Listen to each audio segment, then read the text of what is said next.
Hello student. आज मैं आपके लिए how the little kite learned to fly इस चैप्टर का सेकंड पार्ट लेकर आया हूँ। सेकंड पार्ट में हम कवि का परिचय और इस पार्ट में जो दिए एक्सरसाइज है उनको देखेंगे। तो चलिए शुरू करते हैं। तो सबसे पहले हम कवि का परिचय देखेंगे। तो जैसे आप देख रहे हैं, ये है कैथरीन पाइल, इस पोयम की रचयिता।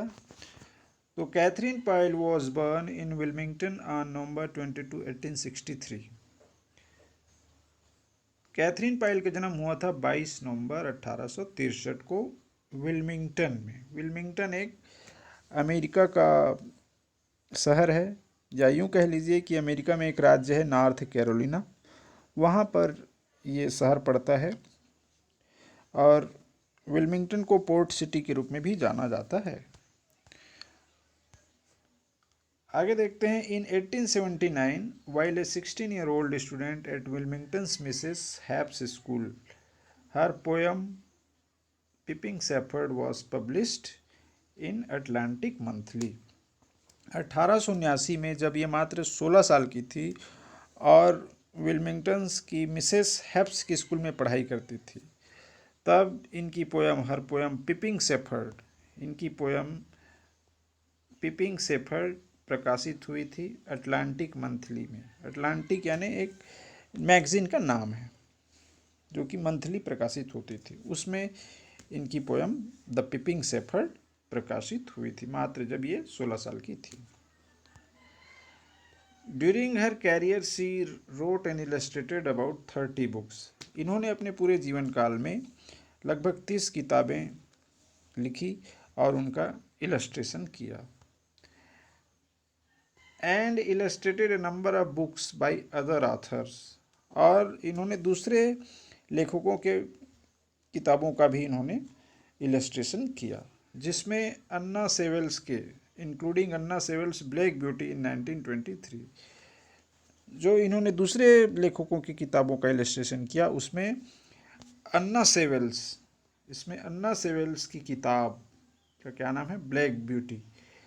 अन्ना सेवेल्स की ब्लैक ब्यूटी भी शामिल है, जिसका उन्होंने क्या किया था, इलस्ट्रेशन किया था। 1923 में इन्होंने इसका इलस्ट्रेशन किया था। इलस्ट्रेशन का मतलब होता है किसी भी किताब को, मैगजीन को या न्यूज़पेपर को, है ना, उसको चित्र के माध्यम से, चार्ट के माध्यम से या रेखा चित्र या अन्य उदाहरण के माध्यम से उसको और सरल स्पष्ट करना, इसका मतलब होता है, इसको बोलते हैं इलस्ट्रेशन करना। इन 1924, 1924 में हर सीरियलाइज्ड आर्टिकल, इनके लेख की एक सीरीज प्रकाशित हुई थी। The story of Delaware appeared in the Wilmington newspaper the Sunday morning star. तो विल्मिंगटन में एक समाचार निकलता था, द संडे मॉर्निंग स्टार, उसमें इनकी एक सीरीज प्रकाशित होती थी लेखों की, द स्टोरी ऑफ डेलावेयर, यानी स्टोरी ऑफ डेलावेयर की कहानी पर इनका एक लेख है ना, जो कि क्रमबद्ध रूप से संडे मॉर्निंग स्टार में छपता था। तो many of her stories drawn from fairy tales. तो ये जो कैथरीन पाइल की कहानियों में क्या क्या शामिल था, फेरी टेल्स, इनकी कहानियों में परियों की कहानी शामिल थी, पौराणिक कथाएं, एंशियंट मिथ्स, नर्सरी राइम्स यानी बच्चों की कविताएं, एंड स्टोरीज अबाउट एनिमल्स, और जानवरों के बारे में कहानियाँ शामिल होती थी इनकी कहानियों में। कैथरीन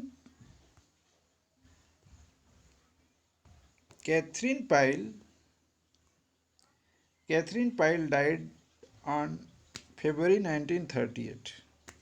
19 फरवरी 1938 को इनका निधन हो गया।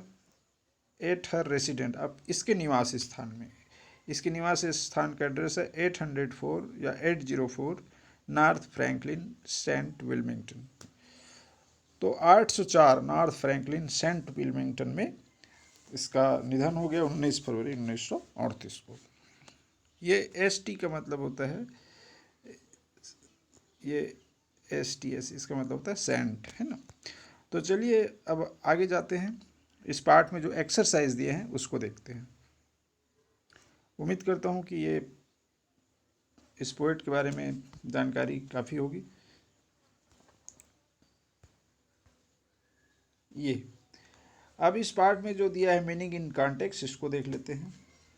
इसमें आप देख रहे होंगे कि इंग्लिश शब्द है और उसका इसको और अर्थ बताया, इंग्लिश में ही बताया है। उसके बाद मैंने इसका हिंदी अर्थ भी लिखा है यहाँ पे, तो देखते रहिए। तो नॉडेड, नॉडेड को इंग्लिश में और क्या बोलेंगे? Move head up down from side to side, यानी सिर को ऊपर नीचे और आजू बाजू हिलाना। तो उसको और सरल भाषा में बोलेंगे तो सिर हिलाना। क्या बोलेंगे उसको? सिर हिलाना। ट्रैंक्विल, ट्रैंक्विल को इंग्लिश में और क्या बोलेंगे? पीसफुल, और पीसफुल यानी हिंदी में होगा शांत। स्टीयर्ड को इंग्लिश में और क्या बोलेंगे? इंस्पायर्ड, और हिंदी में हो जाएगा प्रेरित। ट्रैम्बलिंग, ट्रैम्बलिंग को इंग्लिश में और क्या बोलेंगे? शेकिंग विथ फियर, यानी डर से कांपना। हिंदी में देखेंगे तो क्या हो जाएगा? डर से कांपना या भय से कांपना। स्टेडली, स्टेडली को इंग्लिश में क्या बोलेंगे? लिटिल बाय लिटिल या ग्रेजुअली, और उसको हिंदी में बोलेंगे तो धीरे धीरे।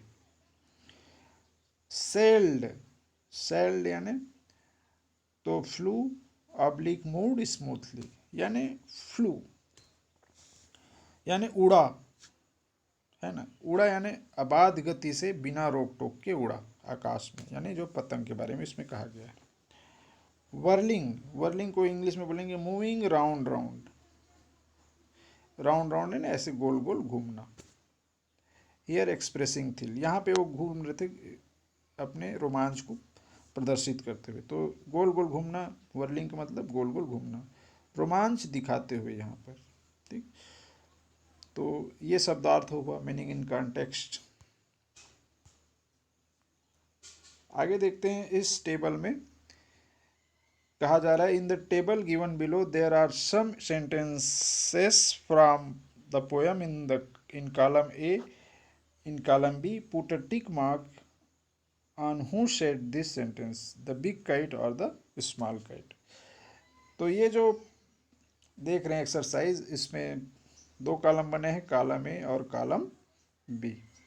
कॉलम बी में, कॉलम ए में सेंटेंसेस है या फ्रेजेस है, और कॉलम बी भी दो भाग में है, बिग काइट और स्मॉल काइट। इसमें कहा गया है कि कौन सा सेंटेंस या कथन जो है किस पतंग ने कहा है, छोटी पतंग ने कि बड़ी पतंग ने। तो आपने पोयम पढ़ा है, तो इसमें देखेंगे, I know I should fall if I try to fly. तो ये कथन किसका है?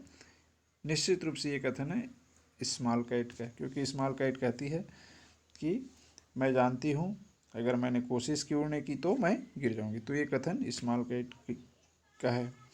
I can never do it, मैं इसको कभी नहीं कर सकती, अर्थात मैं उड़ नहीं सकती, ये शुरू हुई लाइन का सेंटेंस है। तो ये भी कथन किसका है? Small kite.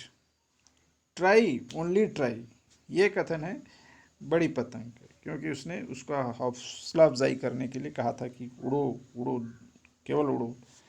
और I fear you will never learn at all, चौथा सेंटेंस है, नहीं तो मुझे डर है कि तुम कभी नहीं उड़ पाओगे, ये भी कथन बड़ी पतंग का है ना।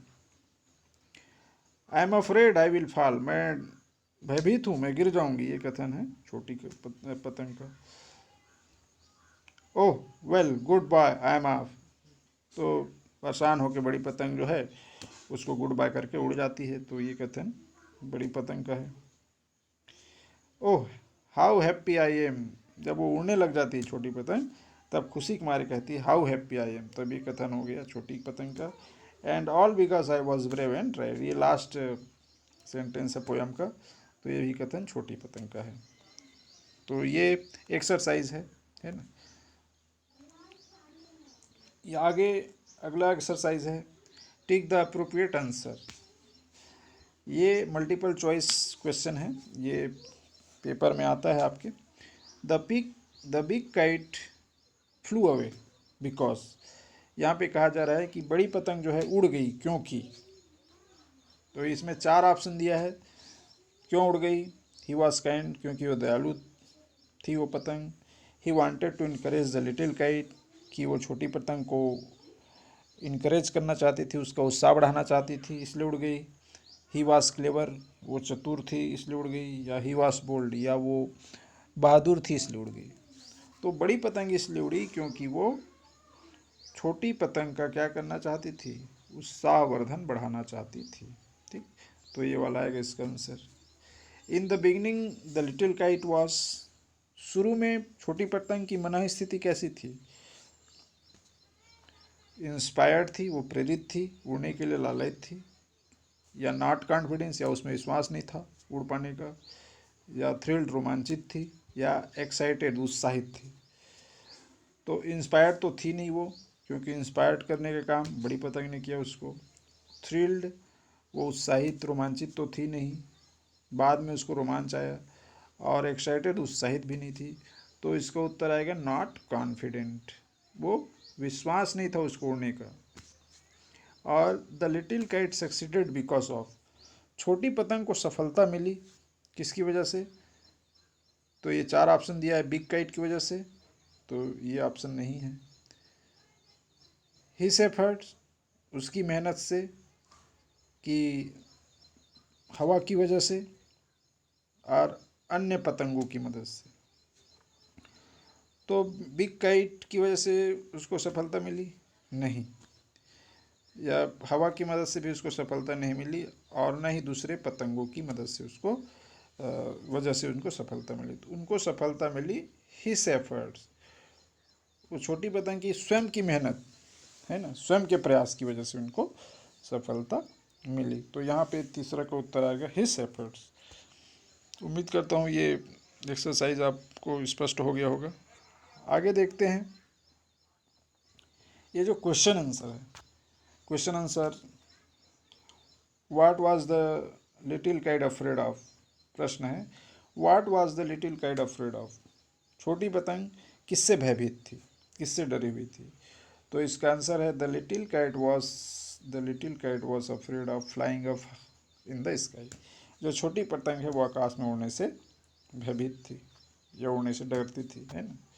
दूसरा प्रश्न, why did the little kites paper steered. तो जो छोटी पतंग की जो पेपर है वो क्यों फड़फड़ाया। तो the little kites paper steered for flight, वो उड़ने के लिए फड़फड़ाया या उत्साहित हुए। ठीक, तीसरा प्रश्न, how did the boys look like from the sky. यानी आकाश से जो लड़के थे वो कैसे दिखते थे, पूछा जा रहा है क्वेश्चन में। तो the boys looked like moving spots from the sky, आकाश से बच्चे जो है मूविंग स्पॉट्स यानी चलते हुए बिंदु की तरह एकदम छोटे छोटे दिखाई दे रहे हैं। अगला question, pick out the words from the poem that tell us that little kite was frightened. इसमें कहा जा रहा है कि पोएम से उन शब्दों को चुनिए जो हमें बताते हैं कि छोटी पतंग जो है डरी हुई थी। तो इसमें कौन कौन से शब्द है। तो नेवर है, फॉल है, अफ्रेड है, ट्रेम्बलिंग है, फ्राइटेंड है। ये जो शब्द है वो छोटी पतंग के लिए उपयोग किया गया है, और ये शब्द प्रदर्शित करते हैं कि छोटी पतंग जो है वाकई में डरी हुई थी। आगे देखते हैं, how did the little kite feel when it sailed up in the sky. जब छोटी पतंग आकाश आसमान में उड़ने लगी तब इसको कैसा अनुभव हुआ।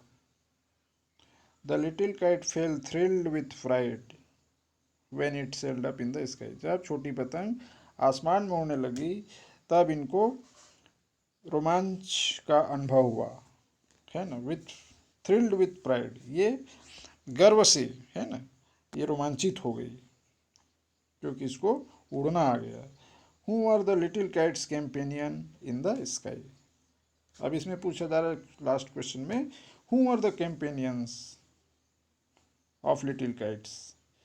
तो छोटी पतंग के साथी कौन कौन थे आकाश में जब वो उड़ रहे थे ऊंचे आकाश में? तो इसमें 3 इसके कैंपेनियन थे, साथी थे। द बिग काइट, क्योंकि बिग काइट के समकक्ष ही वो छोटी पतंग उड़ रही थी, तो बिग काइट। और कौन थे? बर्ड्स और क्लाउड्स। चूँकि वो इतने ऊंचाई पे उड़ रहे थे कि वहाँ पर सिर्फ बर्ड यानी चिड़िया और बादल ही थे। तो ये 3 उनके साथी थे। The big kite, birds and crowds were the companion up in the sky. ठीक, तो छोटी पतंग के 3 ही मित्र थे ऊपर आकाश में, बड़ी पतंग, चिड़िया और बादल। उम्मीद करता हूँ क्वेश्चन आंसर आपको समझ में आ गया होगा। ये last exercise, complete the table given below in by writing the feeling of the small kite describe in the stanza of the poem. इस एक्सरसाइज में 6 स्टेंजा दिया गया है, ऐसा दिखाया गया, लेकिन उस पोएम में 5 ही स्टेंजा है ना। 3 बड़े बड़े स्टेंजा है और 2 छोटे छोटे स्टेंजा है, 2-2 लाइन के। पहला और आखिरी स्टेंजा है वो 2-2 लाइन का है, और बीच वाले बड़े बड़े स्टेंजा है। तो देखते हैं। तो पहले लाइन में वो डरी हुई थी, मतलब टायर्ड लगी थी, थकी हुई लग रही थी, या फिर डिप्रेस्ड थी बड़े अपने से ऊपर और पतंगों को देखकर वो, इसलिए वो कह रही थी कि मैं नहीं उड़ सकती। दूसरे में वो डरी हुई थी और दुखी भी थी। तीसरे में उसको प्रेरणा मिली, है ना, उसने अपने आप को हिलाया और अपने आप को जो डर के जकड़न से मुक्त किया, और फिर उसमें कुछ हिम्मत भी आई। तो ये सब आएगा, ब्रेव, इनकरेज, इंस्पायर्ड और फ्री। चौथे में वो उड़ने लग गई तो एकदम थ्रिल्ड हो गई, रोमांचित हो गई, और ऊंचे आकाश में शांतिपूर्वक उड़ रहे हैं तो क्वाइट भी आएगा। और लास्ट में वो खुशी का इजहार करती है तो इसमें हैप्पी आएगा। ठीक, तो इस प्रकार से ये जो इस पार्ट में या इस वीडियो में मैंने आपको कवि का परिचय दिया, और इस पार्ट में जो एक्सरसाइज दिए हैं उनका भी मैंने आंसर आपको बताया हल करके। तो उम्मीद करता हूँ कि वीडियो आपको ज़रूर समझ में आया होगा। तो वीडियो पसंद आया होगा तो ज़रूर लाइक कीजिएगा, और कुछ भी और वीडियो के संबंध में आपको कमेंट्स करना है तो वो भी मैं आप सबका स्वागत करता हूँ। कमेंट कीजिए, ज़रूर कीजिए। तो आज के लिए बस इतना ही। तो धन्यवाद बहुत बहुत आपका। Thank you very much.